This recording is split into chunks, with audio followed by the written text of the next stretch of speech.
Hello everyone, and welcome to another episode of Enigmatica 6. How are you guys doing today?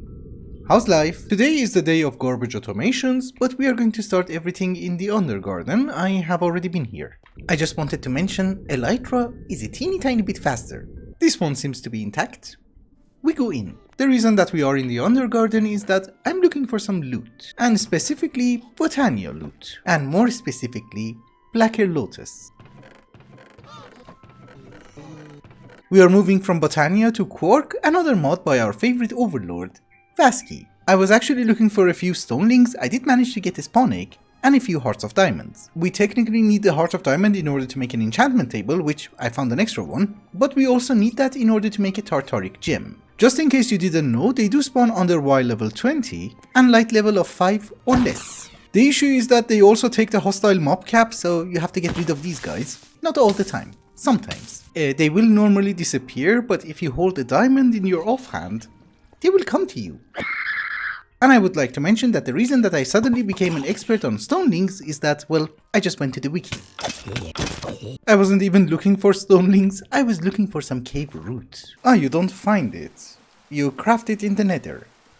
Okay, so I'm assuming something like this? Weird. Okay, I am back at the base, and I forgot to mention that the reason that we needed cave roots is that in order to make the redstone root from Botania, which you needed in order to make the functional flora, well, you need a cave root. So our first garbage automation is going to be the Runic altar. We are not going to do that here in the base, we are going to do that somewhere else with entangled blocks, but I needed access to refined storage just in case you're curious how it works. So we are going to need a crafter. For the moment, I'm going to put a mana spreader and an open crate. And if we remove the mana spreader and use a hopper instead, the crafter is going to insert the items into the hopper is going to insert it into the open crate is going to drop it on the Runic altar. And the first rune that we're going to automate, because we have the material for it, is going to be the Rune of Fire. We just remove the Runic altar from the recipe, add a living rock, and if I put it inside the crafter and order one, items should drop. It's weird, you don't work with a hopper.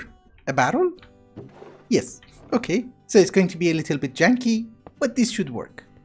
You might notice that we're getting the items on the Runic altar, and I also picked up the living rock, but that's not very important. So we can read a comparator signal out of the altar, and whenever it's ready to receive mana, it will have a signal strength of 1. We just need a teeny tiny bit of mana, that should be more than enough. Once the Runic altar has enough mana and is ready to craft the rune, the signal strength will be 2. And essentially this is when we should drop the living rock, and have a dispenser under the altar so that we can craft the rune. That's it basically, there's nothing to it. That was the basics of how it works, this is how we're going to do that. Well, essentially, I have two entangled blocks entangled to the barrel over here, and the Runic altar. The one for the Runic altar, even though it has a crafter, does not really craft anything, it's just here for the comparator signal. The one with the input barrel has a crafter, which is set on redstone pulse, inserts the next set, and obviously it has all the patterns, well, the patterns that I made. The wand of the forest did not work with entangled blocks, so I do have a dispenser over here, hooked up to a timer. We also have a floating hopper hog over here, which I changed its function using the wand of the forest, and it will pick up only items not in the frames. What does it mean? It just means that it's not going to pick up the living rock. Because you know, if I drop it here and he picks it up, it's not really good. Actually, that is basically it. Let me craft something and show it to you. We have a lot of runes of air, but let us order, I don't know, 3 more? I can. Interesting. The ingredients are such a pain to get. I wasn't sure I have enough. Anyhow, we got the ingredients, it's receiving mana, Wand of the Forest got activated, and we do get a new set. And I just picked up the living rock by accident, but it's okay. The second set is also done, it should be picked up, and goes into the ender chest. The only thing that I have to do in order to make it fully automatic is that we need some sort of a generating flower in order to generate mana. I think we're going to go with Cake Morris and we're gonna put it here. Why do I have a hole? Oh, it's the crafting table. Nebu. Talking about Nebu ore, somebody told me that if I make an Amadron survey tool, I should be able to purchase a bunch of stuff. For example, I can buy Auto Mineral Survey. Let's buy one, because you know, I did put it on auto crafting. Let's try it. So we have a chest, we link you again. I think that was supposed to be the tank, but it's okay. Oh, you have to do this in autumn dimension. It's really not good to go between dimensions this much, and I have no idea why they're doing this to us. So can I buy it now? Okay. Give me one. Yes, yes, you took the payment. Jerk. And that should be the ore? Well, it's a chest. I want to say it's great, but 57. It's not amazing, but it's not the worst. I have already emptied the barrel for Naboo ore, and let us see how much we are going to get. 3 stacks? Maybe? I would like to mention that the survey tools are not that expensive, it's just painful to make because you need air canisters that have to be full. And air pressure is something that I don't have at this very moment. Well, that is close enough, I guess. Actually, I take it back, it's not that painful. It's relatively fast. It just takes a few seconds and, well, we need to automate this, I guess. Anyhow, let us get back to the ruins from Botania. Some of them are not really automatable, as far as I know. Why do all of them look the same? Ah, only these guys change. Okay. Anyways, I was going to say that some of the items that you see are not really worth it to be automated, but some of them are actually painful enough that I thought maybe we should have a small automation for it. For example, if you look at the rune of water, we're going to need a coral stone. How do you get it? You place a coral stone next to a living coral. In the past, I just used to go to this warm ocean over here behind our base and make a few, but then I thought maybe we should have something for it in the base. It's ugly and it's stupid. This is why I'm hiding it. Essentially, I have a crafter inside here which has a pattern that if you give the barrel 1 coral stone, it's gonna give you back 1 dead coral stone. Cause you know, when you harvest it, it's not gonna look like this. It's just gonna die like the corals. Then I have a block placer, some coral, and some deconstructors from refined storage. Ah, it's called destructor. My bad. Anyhow, they do have a filter that they should not harvest coral stone, and if we connect it to the system, that's what happens. There are a few other bits and pieces that I have to do it like this, but I will show it to you once it's done.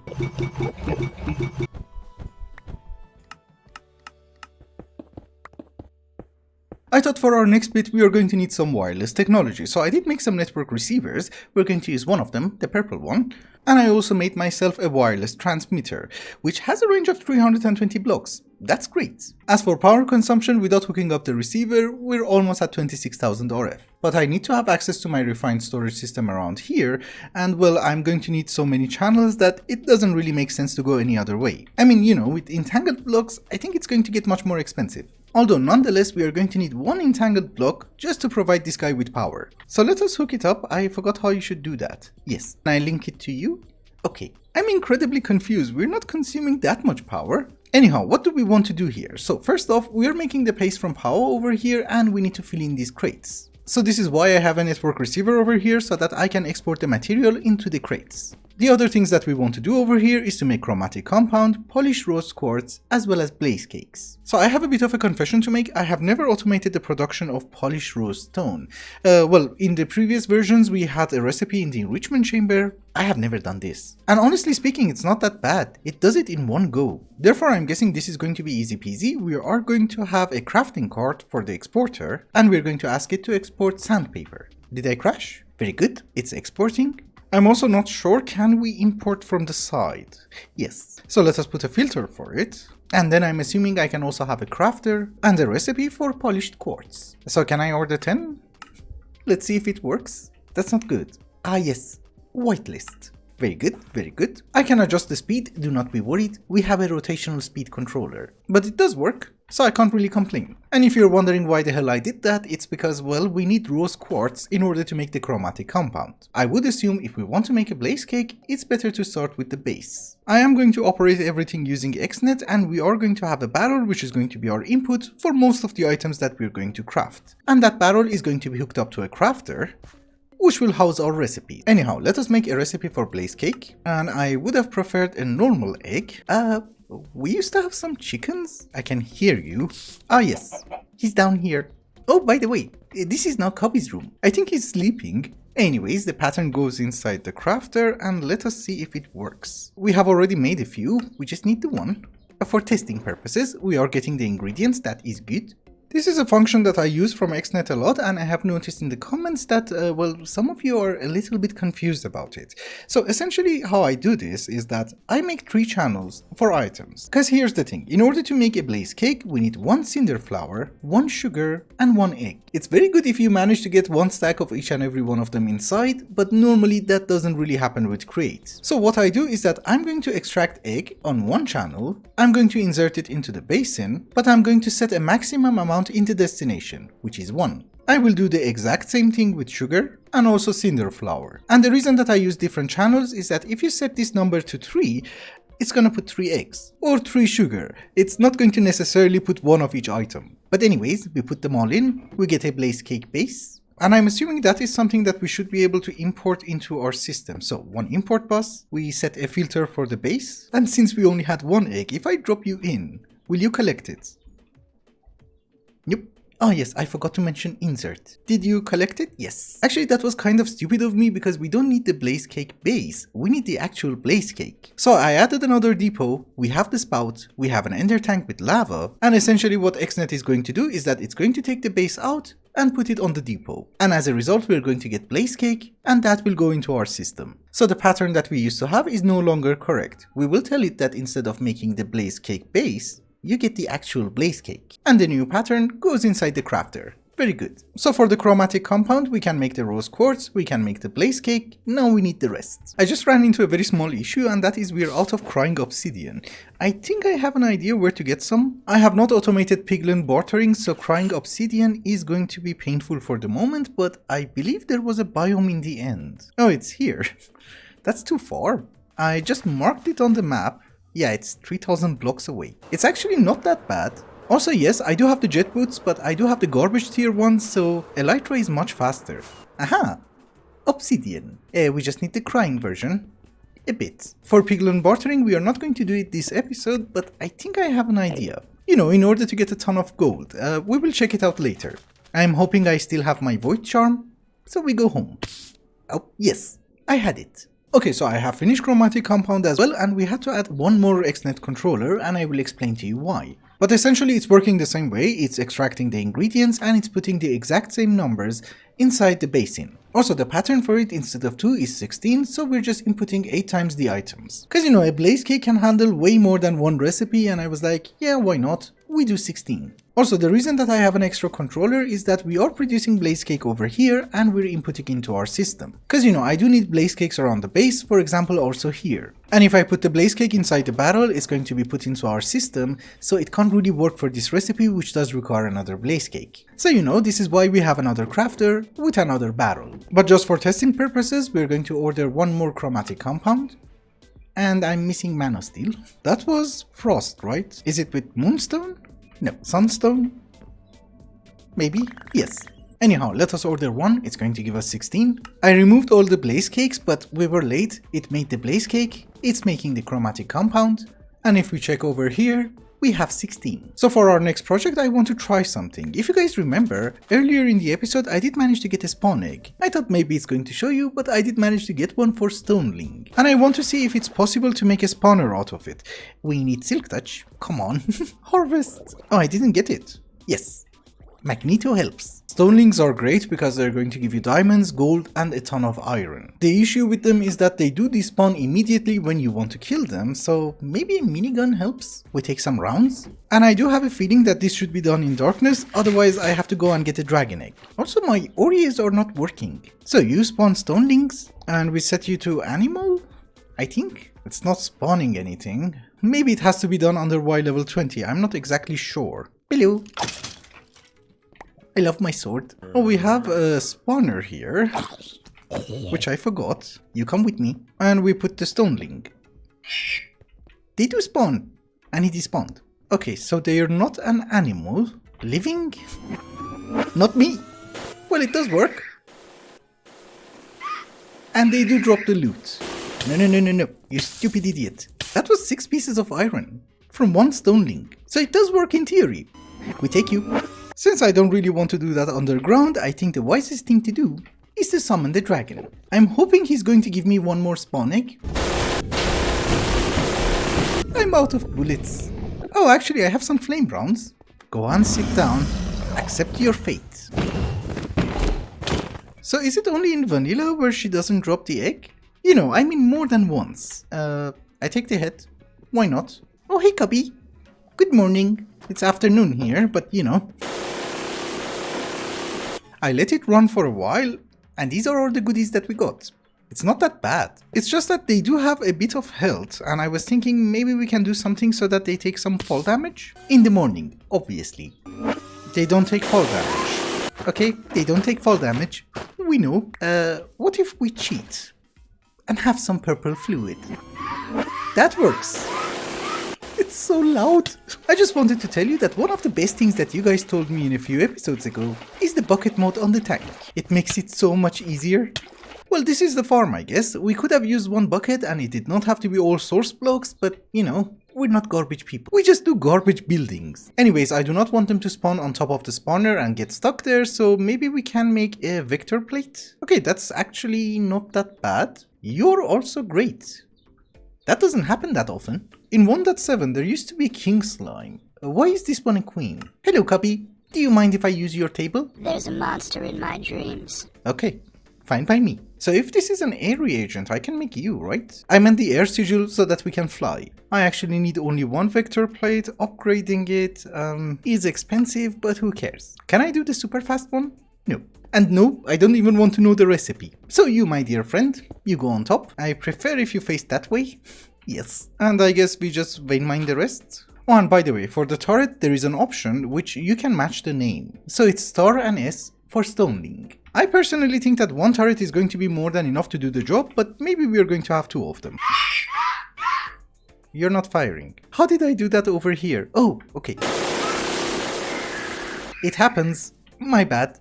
And it's very loud. Even though some of you guys might consider this place to be a place of death and agony, which I do admit that could be partially true, that doesn't mean that we can't decorate it with a few leaves and a few flowers. Also, one very small point, the vector plate was not working, so I have a source block on top. Other than that, I actually think we're doing really good. These are the items that I'm keeping, and of course we also don't need to have an ender bee or an enderman farm because we are getting ender pearls, as well as gold. And these are the items that I'm voiding. Horse armor also gives you a ton of resources if you put it inside the crushing wheel, but I don't think I'll be worried about that. It's too much work for a few ingots. Also, for the pneumatic armor for people who are lactose intolerant, I think they should add an option. You know, you drink a bucket of milk and, well, it will charge up. You know, gas pressure, air pressure, it's the same thing. In the meantime that I'm trying to solve my chicken egg issues, by gathering some chickens, obviously, I wanted to address some of your concerns in the comment section of the previous episode. So the main concern was regarding the use of entangled blocks by me for transferring power. There were a few suggestions, for example ender gates from power, and I just wanted to mention, have you seen the recipe? So in order to make an ender gate, you're going to need an ender core. In order to make an ender core, you're going to need a spawner core, which has to be an enderman spawner. And I would like to mention, for each and every one, because it's a 1-to-1 ratio. There was another suggestion that I use RF tools, and well, it's not much better, because first off, you're going to need the power cores, which are not very cheap, and also you're going to need dimensional storage crystal, which is again not very cheap, and worst of all, you're going to need ender cores. So it's not going to improve my chances. A quantum entangler porter also does require an ender core. Although on a positive note, with quantum entangler porter you will get at least 8 of them. I have my rockets. I think one more suggestion was that I use these kind of power cells. I don't know if they can transfer RF or not, but well, the recipe isn't that cheap either. This is 90 redstone. That is an advanced PCB, and this is a machine frame from RF Tools which has a crazy recipe, if you guys remember. So long story short, entangled blocks, even though they have a crazy recipe, well, they're slightly cheaper. We had a chicken here, right? Come with me. We're going to have the most advanced chicken automation, and we're going to use a hopper. Can I increase the range? Yeah. Just a bit. That was an industrial hopper from Engineer's Decor, so it has a bigger range. We don't have to cram them in one block. That didn't help. We do this very gently. Yes. And you. That should be plenty of chicken eggs. You know, at first I thought this is a very good idea for a random farm, but it's turning out to be a problem. They grow too tall. Yeah, even though I love insta-mining, this is not fun. At all. I'm not really going to automate this with block breakers or anything, because first off, I do need the cluster, sometimes I also need the block, and there's actually 9 different types which you use them in order to make different ruins. Some of them are necessary, some of them are redundant, but I'm actually too lazy to check. Well, I'm guessing black is redundant. Well, I was going to say that I'm not going to automate it at this very moment because it's too complicated and I don't really want to add that many machines. But once we manage to make a shape card from RF Tools and operate a quarry, why the hell not? That would be a perfect harvest in one block. Well, I did manage to make it fun, for me, not for you. Cause you know, I really miss this from vanilla. This is nice. I need to get different colors, I need to make more tunnel. But for the moment these are the only colors I have, so yeah. Just before we wrap up today's episode, there are a few things that I want to do. I would assume that eventually they want us to fight the Guardian of Gaia, so we should start making some terra steel. And obviously this is the recipe for the agglomeration plate. It's not the best. Obviously. Oh, actually, I look scary during the night. Maybe with a sword? Yes. So anyways, this is the goal and we need to upgrade our crafting altar. And this is why today we started making chromatic compound, because we need some refined radiance. However, we are going to require 1 bucket of starlight, and please don't be bad. You're not bad. Well, it's like meh. Not the worst. You are Tefnut. We have 8. We also need to make some shepherd's pie, which I'm assuming we just have to cook mutton. You know, we don't have to cook it like this, but we should make use of the barbecue. You know, I have every single ingredient. Why can't you craft it? Yeah, you see, we had everything in the fridge. Anyhow, let me get some patterns and I'll be right back. I did set up the patterns for the Rune of Winter, and let us see if this goes smoothly. Because you know, now that I have a wireless crafting terminal, I can watch. I'm telling you, there is something wrong with this pattern. Yeah, there is something wrong with this pattern. We make another one. Dude, there is 1 god short. I don't have a Rune of Winter to set the pattern for. Oh, we can just do this. Okay, and we try this again. So far so good. Thank you. I have enough material in order to make 4 light wheels, but the problem is that it's nighttime and we have 2 already. So let us get crafting as soon as possible. We just right click, right? Yes. And apparently I'm hungry. Thank you, thank you. Just out of curiosity, yes, you do accept aquamarine. I don't know, with the crazy recipes in this mod pack, I thought maybe it's going to require draconic infused obsidian, then you dip it in lava and sulfuric acid, and then you feed it to a chaos dragon and get an egg. And then that egg is going to give you 1 milli bucket. So what do we need for you? Rune of Mana. We don't have the shard. Okay, no, we don't have the shard. I have a feeling that me and Anubis have some sort of a connection. I get this shard constantly. Yeah, you see? Anubis' wrath. Well, it did take me a few tries, but we have 4. And I forgot why we needed that. Ah yes, Rune of Mana. Rune of Mana requires Ingot of the Skies. Somebody told me that if I want to make the Ingot of the Skies, I can convert 1 stack at a time. So maybe we go with Tainted Gold? In other news, somebody else told me that there is a better recipe for Arcane Gold. Oh, it does require Demonic Will. No. Let me get the garbage. I'll be right back. Well, 1 stack actually takes a very long time. So based on my calculation, we should get 2 stacks. Oh, then based on my calculations, we shall get half a stack. Where did it go? Oh, it's falling from the sky. That's fun. Next episode, we definitely have to start generating some mana, because this is not the best. So fun fact of the day, did you know that you cannot just make sooty marble? You have to use this recipe. Also, considering the fact that we have all the runes, except the Rune of Mana, which I can just make, maybe we should go ahead and try to make this. I do have a feeling that this episode is getting super long. So here is our starlight altar. Thank you, thank you. And here is the completed altar. I should have used the Faucet resonator, but unfortunately I forgot. So there is a Losh, who's obviously a genius, but he forgot to press record when he was crafting the plate. He did take a screenshot though, which you will see on the thumbnail. I'm not going to lie to you, making terra steel is not going to be that easy, especially with the amount of mana that it's going to require, but we will focus on that next episode. Because I think it's also a good time to wrap up this one. Thank you so much for watching, and I hope you enjoyed it. Till the next one, bye bye.